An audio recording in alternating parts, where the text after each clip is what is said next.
Assalamualaikum warahmatullahi wabarakatuh.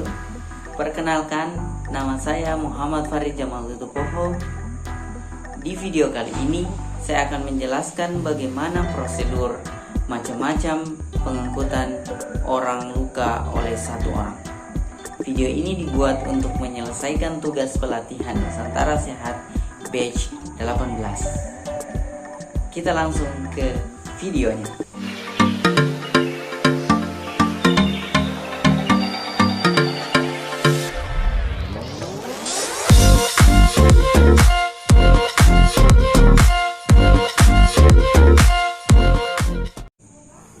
Pengangkutan orang luka secara garis besar ditunjukkan untuk yang pertama, memindahkan korban dari tempat kejadian dalam rangka memberikan pertolongan pertama.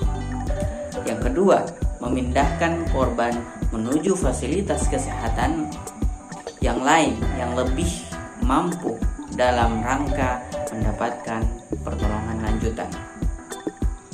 Berdasarkan hal tersebut, maka pengangkutan orang luka pada prinsipnya dilakukan secara darurat dan tidak darurat. Pengangkutan orang luka oleh satu orang. Pertama, menjulang. Prosedur menjulang adalah yang pertama, pengangkut jongkok menyisipkan tangannya di bawah ketiak penderita yang tidur terlentang. Yang kedua, pengangkut mengangkat penderita lalu didudukan di atas pahanya. Yang ketiga, sisipkan tangan kanan pengangkut di bawah di antara kedua kaki penderita. Tangan kiri menahan tangan penderita, kemudian tangan kanan pengangkut memegang tangan penderita. Yang keempat, tangan kiri pengangkut bertumpu ke tanah dan mulai berdiri. Yang kelima, betulkan letak penderita dan usahakan tulang kemaluan penderita terletak di pundak penolong. Dan yang keenam, mulailah berjalan. Keuntungan dari prosedur ini adalah teman-teman, yang pertama, dapat digunakan untuk mengangkut korban sadar maupun tidak sadar.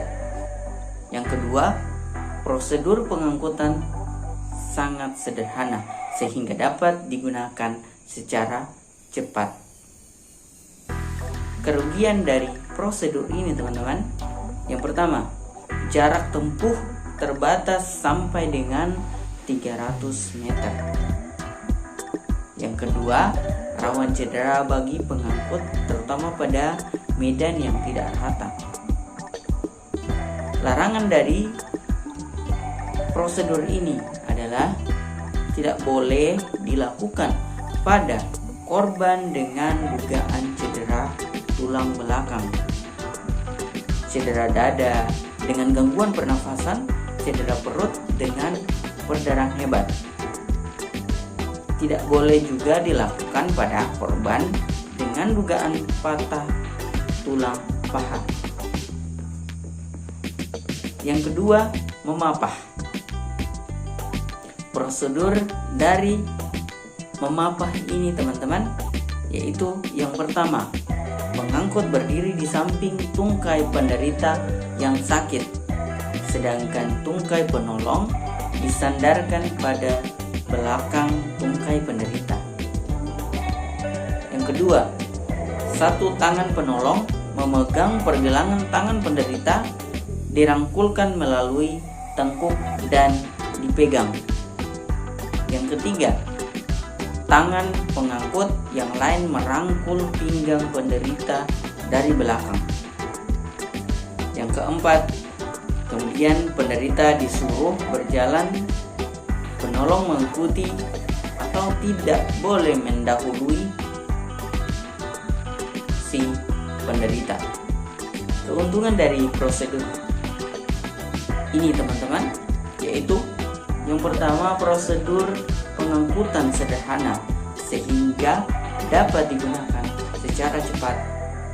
jarak ditempuh relatif jauh sesuai kemampuan korban.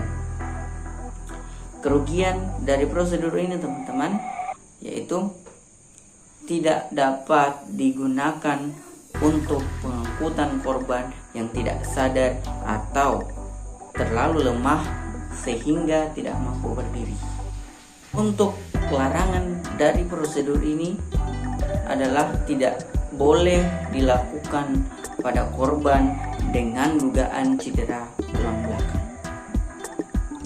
dan tidak boleh dilakukan pada korban dengan dugaan patah tulang paha. Yang ketiga, membopong. Prosedur dari membopong ini adalah yang pertama, penderita didudukkan di atas paha penolong. Yang kedua, pengangkut mengapunya atau tangan penolong di bawah kedua paha penderita, sedang tangan yang lain merangkul di belakang punggung penderita. Yang ketiga, penderita merangkul penolong. Yang keempat, penolong berdiri perlahan-lahan. Untuk keuntungan dari prosedur ini teman-teman, yang pertama, dapat digunakan untuk mengangkut korban sadar maupun tidak sadar.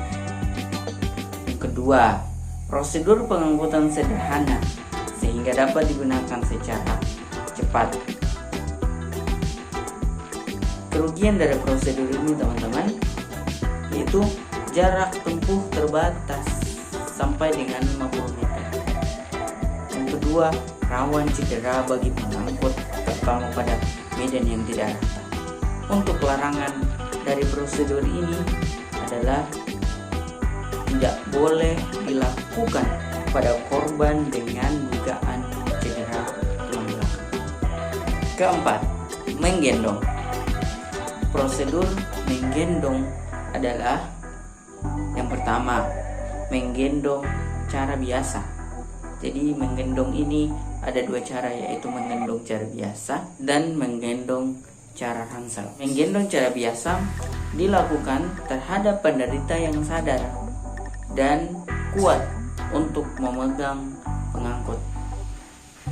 Tidak ada luka di bagian lengan dan tidak ada patah tulang. Yang kedua, yaitu menggendong cara ransel. Bagaimana prosedurnya?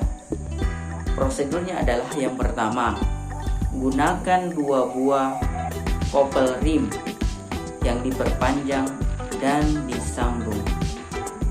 Yang kedua, tempatkan sambungan kopel rim di bawah paha dan punggung penderita pada posisi terlentang.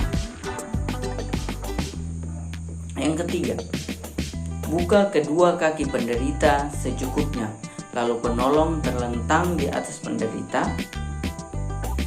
di antara kedua kaki penderita sambil memasukkan sosok kopel ke kedua tangan penolong seperti menggendong ransel. Yang keempat, pegang kedua tangan penderita, dilanjutkan berguling siap tiarap sehingga posisi penderita berada atas tubuh penolong. Yang kelima, penolong berusaha untuk berdiri atau meletakkan penderita kebalikannya. Keuntungan dari prosedur ini teman-teman, yang pertama, dapat digunakan untuk mengangkut korban sadar maupun tidak sadar. Jarak tempuh relatif jauh sampai dengan 3.000 meter. Tapi kerugian dari prosedur ini adalah rawan cedera bagi pengangkut terutama pada medan yang tidak rata.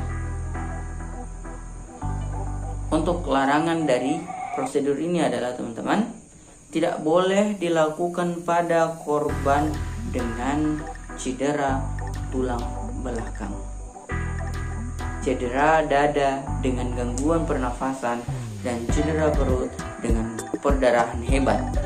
Yang kedua, tidak boleh dilakukan pada korban dengan dugaan patah tulang paha.